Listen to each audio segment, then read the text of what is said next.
Hey guys, welcome back to another video. Today we're going to be playing as Uzbekistan and this is second grade war mod. Oh, wait, and ignore that. Today we're going to be playing as Uzbekistan. It's the second grade war mod and we're going to be forming Uzbek.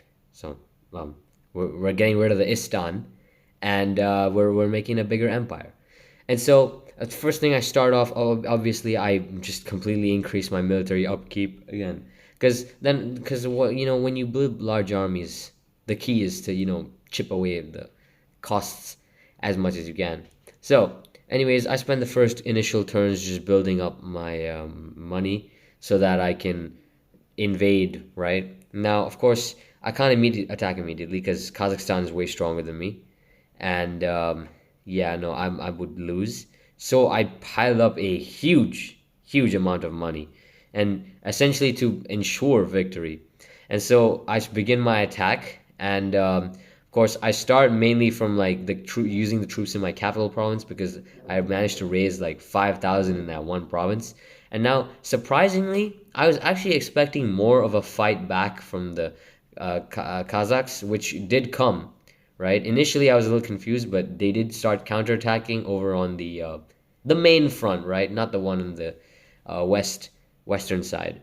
But yeah, no, that was a pretty strong attack, and even though my army didn't falter, luckily, I was able to regroup my forces and counterattack. It did force me to shift around my troops a little bit and make sure fix my lines.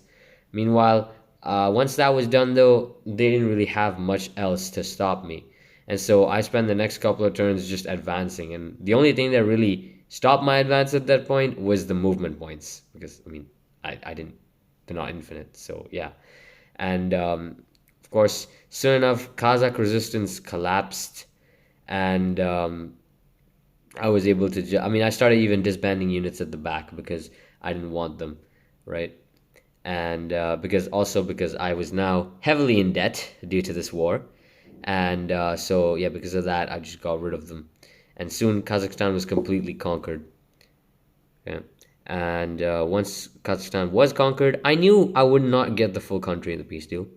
But regardless, I decided to just try get the peace deal as correctly as I could. So in the peace deal, I basically just selected the provinces that I needed. Tried to like select in that general area. And so I didn't want to I didn't want to accidentally miss a single province and then have it all be ruined. Right? That would be very annoying as well. And so now I had all the provinces I needed from Kazakhstan, with a bunch of extra actually. So I decided to release a new nation out here, and I thought about which one I should, and I decided to go with Karakal, Pakistan. But then I was like, maybe not now, because I thought about it again, and I realized I could use this extra territory to develop my this thing, to make myself stronger, really. Because keep in mind, the next war, right, would be against Russia, and that would be no joke. So I would need all the provinces that I could get. And so I continued on with my assimilation of Kazakhstan. And while I was going on with the, I mean, okay, look, it was going to take a while, right, obviously. And yeah, no, okay, listen, I don't really have much to say here, I'll be honest. But now all I had left was the Russian territory, right? Of course, I didn't want to give up any of the extra Kazakh territory. But I thought about what I could, possibly make as a formal nation here. And I decided on Mongolia, because why not? And I just kept them there. Why? Because you might be wondering why I released them on that specific province. It's because, one, I didn't need that province, and two, I wanted to shorten my border with Russia. So, yeah, if you're wondering why I released Mongolia like that, that's why. As you can see, Poland and Ukraine are murdering each other. That's none of my concern, but I just watched it happen. And, I mean, while I was assimilating, of course. And meanwhile, I decided to get Finland and Georgia on this war because I knew that if I tried to go to war with Russia alone, I am getting murdered. So afterwards, after both those wars were started, I mass recruited on mainly the border, and I as you can, okay, yeah. So I changed the color of Kazakhstan because I wanted to better distinguish myself from them, because I mean, let's be real, guys. It's painful for you as well if you're just gonna see a same color blue. So yeah, no, I changed their color. But anyways, I decided once my army was big enough, or at least as big as it could get, to invade Russia, and I knew that there was not going to be any much resistance. The problem is, as is with any time I invade Russia in any of these videos, Russia is incredibly massive. So it's not easy. It's not just, oh, you invade and take provinces. You then have to secure the peace deal, and that's probably the hardest part, because you could take like 10 turns seizing all the territory you want, and you only get like 5% of Russia, and then that's not enough to capitulate them. So I once, I saw that I had enough for the peace deal, and I thought, okay, I can quickly peace out of this war and leave it be, right? Just immediately get out. But no, they did not accept it whatsoever. And so I had no choice but to continue attacking. And soon enough, I actually met the Finnish at the border, right? After one turn of moves. Actually, wait, no, not one turn, 2 turns. My bad. But yeah, soon enough, I met the Finnish, and you normally think the AI would peace out, but no, this is the Russian AI. They don't peace out. And soon enough, the combined forces, I'm just going to call it the combined army of Kazakhstan and Finland, right? I managed to basically split Russia in two, right? Siberia and the mainland. And I decided, okay, now it's time to just make a peace deal, right? Because I'm sure they must be tired of war. Nope. They just keep going. So I had no choice but to keep going as well. And eventually, I got so sick of this, I got Belarus to join in the war, I got Azerbaijan to join in the war, and Armenia to join the war, because I saw Georgia was dead. So I mean, I couldn't just let Russia kill off the two nations that were meant to be the distraction here. So I got even more people in on this, because I knew I was like, okay, if those two countries die, I'm next. So yeah, and then as the turn went by, the Russians started actually counterattacking over on the western side of things, but over in Siberia, my divisions were just running freely, right? And I continued to maintain the advance, but I decided, I continued to maintain the advance in the north. And now I finally thought that the Russians might peace out, but no, they were coming on the counterattack. And my counterattack was actually mistimed, because I should have probably moved back and consolidated.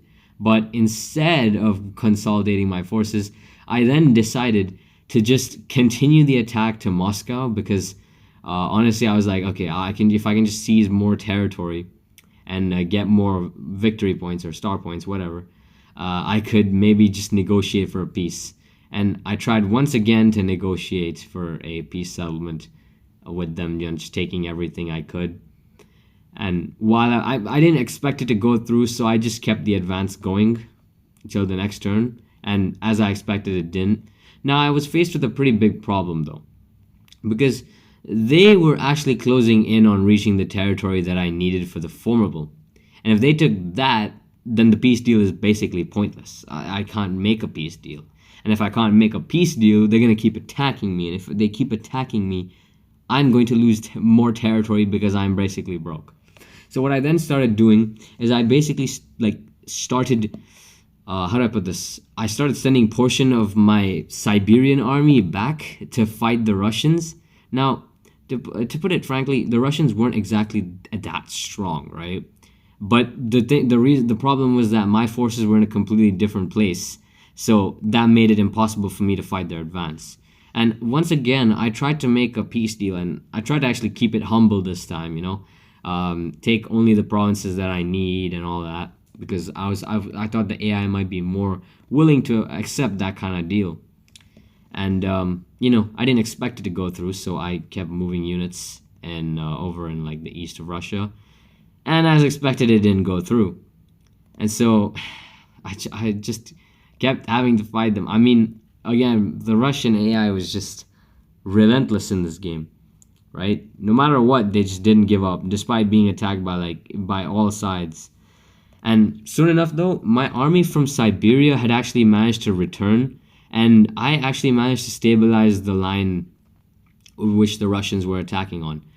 And meanwhile, for the rest of the country, I mean, I don't know, I didn't stop advancing. I stopped advancing in Siberia to focus here.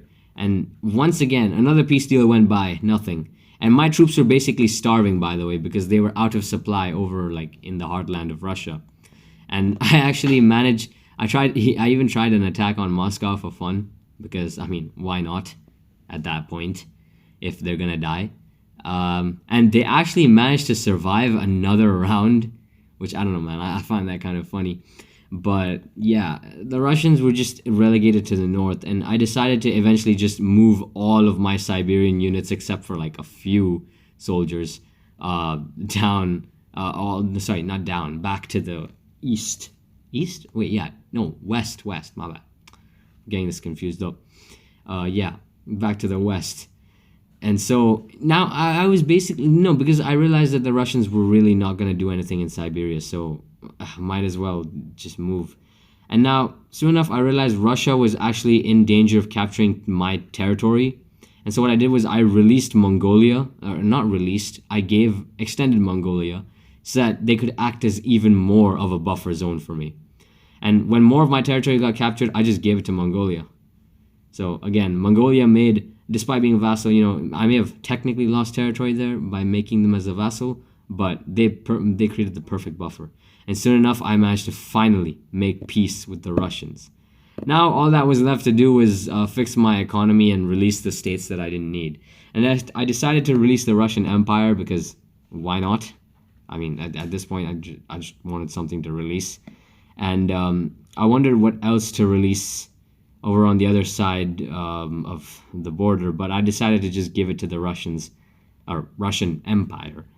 And then I thought about what I was going to release elsewhere, and I gave the rest of the provinces over near the Caspian Sea to Mongolia, or at least my version of Mongolia. It's I call them Mongolia, but they're technically, there's another Mongolia in this world that's also there, so that's probably got a little confusing in this world.